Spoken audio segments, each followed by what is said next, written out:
Assalamu alaikum agayın. Bugün erten menen taң erте Çınar Müngürova degen akın ejekebиз бар. Кыргыздын окурмандарына белгилүү ошо киши мага кайрылат телефон аркылуу. Дүйшөн ушуну президентибиз Садыр Жапаровго, УКМКнын жетекчиси Камчыбек Ташиевке жеткирсең, менин каналым жок. Мен ушу сөзүмдү дейт, аманат сөз кылат эже. Анда эмне деп айтат эженин ушул мына катаклизм улуу мына жараткандын буйругу дейбизби, Кудайдын буйругу кырсык болуп атпайбы? Табигый кырсыктар болуп кетти бизде. Байма-бай болуп кетип атат кийинки кездерде. Кудай сактасын. Түштүктө болуп кетти мына кыян, сел.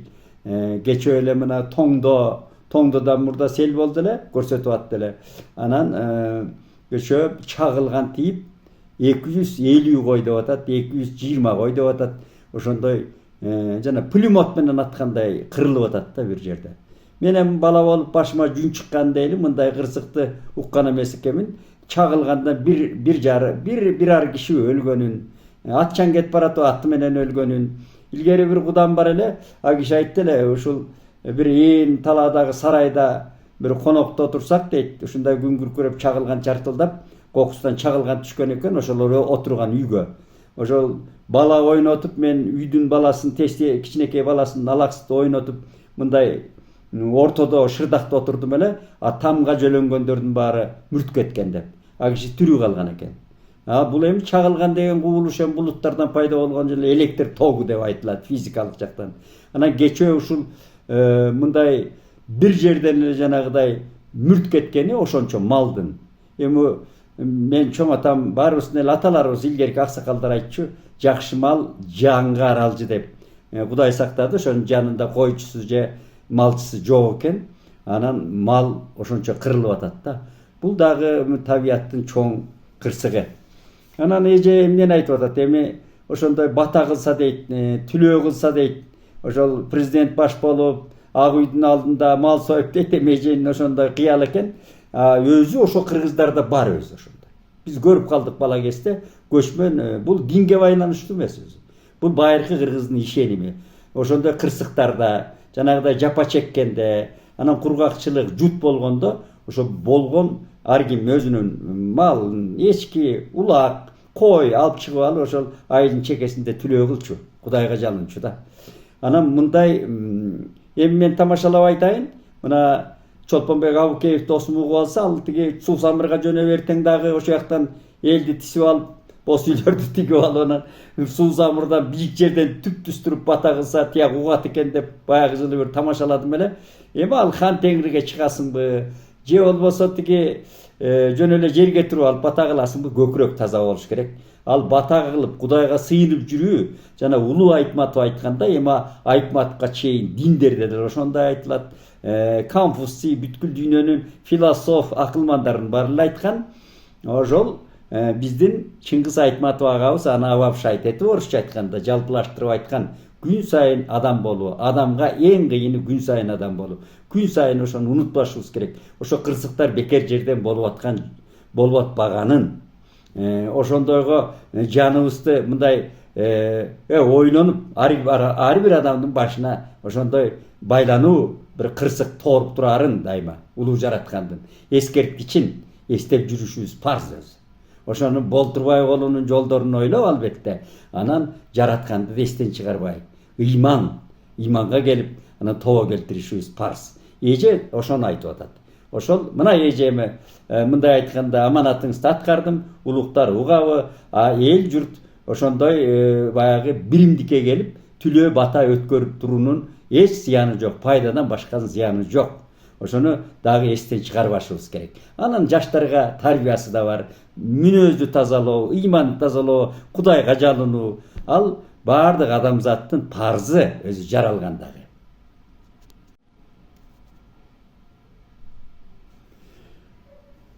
Эми эмнени айтсак, мына шаар мэри троллейбустарды курмандыкка чалып атат. Мен тамаша менен айтканда дагы.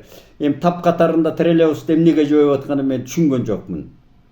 Мына бүгүн кайрылуу кабыл алып, кайрылуу менен чыгып атат дейт. Эми троллейбусту бул биринчиден экологиялык таза эле линияларыбыз энергия, бизде электр энергиясы бар. Анан ушу троллейбусту жоюп ийгенде анда бер жагын мыкты кылып туруп анан жоюш керек эле.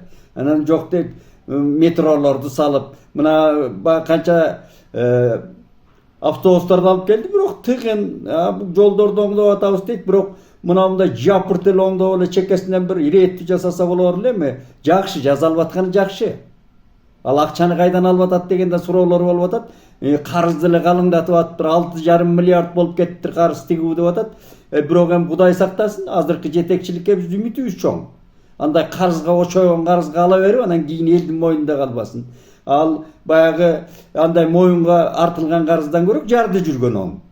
Анан эми бирок ошол троллейбусту эле жоюп жибергени мен жакшы деп эсептебейм. Барды колдо бар деле бүлүндүрүп келебиз биз. Тетиги 30 жылдан бери ушундай. Колду талкалап эле келебиз, талкалап куруш керек да. Куруп анан чекесинен куруп алып, анан жараксыз болуп калганда алмаштыруу керек эле.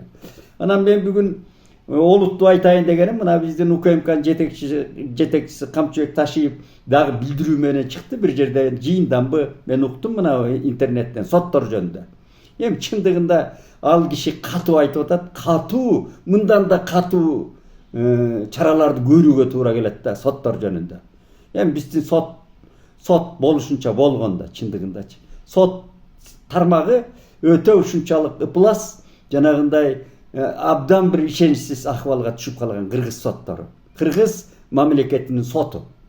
Албетте сот, жогорку соттун төрагасы мына Замирбек Базарбеков мырза менен дагы мен өткөндө тиги мамлекет тил маселеси боюнча дагы сүйлөшкөнмүн. Мына интервьюбуз чыкты го. Ал киши абдан мындай реформатор, жаңычыл, кең түшүнүктөгү, анан мекенчил адам экен. Эми ал киши оңдойт деп үмүтүбүз чоң. Бирок соттор маселеси ушу Камчыбек мырза айткандай эле. Өтө ал киши айласы кеткенде катуу айтып атат.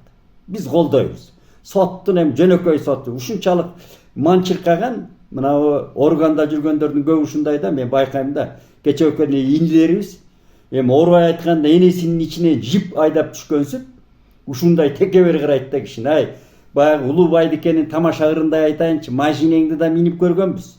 Акчаңды да кармап көргөнбүз. Мен мындай пародия түрүндө айтып атам. Байдикең башкача айткан аны.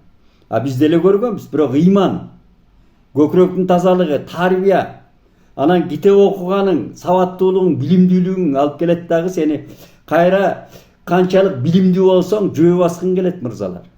Эл арасында жүргөн келе. Мына жаман башты кайланы көтөрүп эл алдында жыргап жүргөндөн өткөн майрам жок. Ден соолук жөө жүрөт. Дүйнөнүн лидерлеринин көбү жөө басат эй. Коопсуз жөө басып жүргөндөн эл арасында жүргөндөн өткөн бакыт жок да. Меркель жүрбөйбү? Теге картинкасын көтөрүп алып эле. Меркелди көрсөтүп атат го. Өзү эле жүрөт го, мына Германиянын канцлери канча коопсуз эле жыргап элдин арасында жүрөт экен. Баарыңар артыңар таза эмес. Ошон үчүн элден коркосуңар. Мындай ачык баса албайсыңар. Анан чүңкөмө капкараңгы кылып алып, анан коргондорду бийик салып алып, машинең да ушундай бронированный, үйлөрүң да бронированный.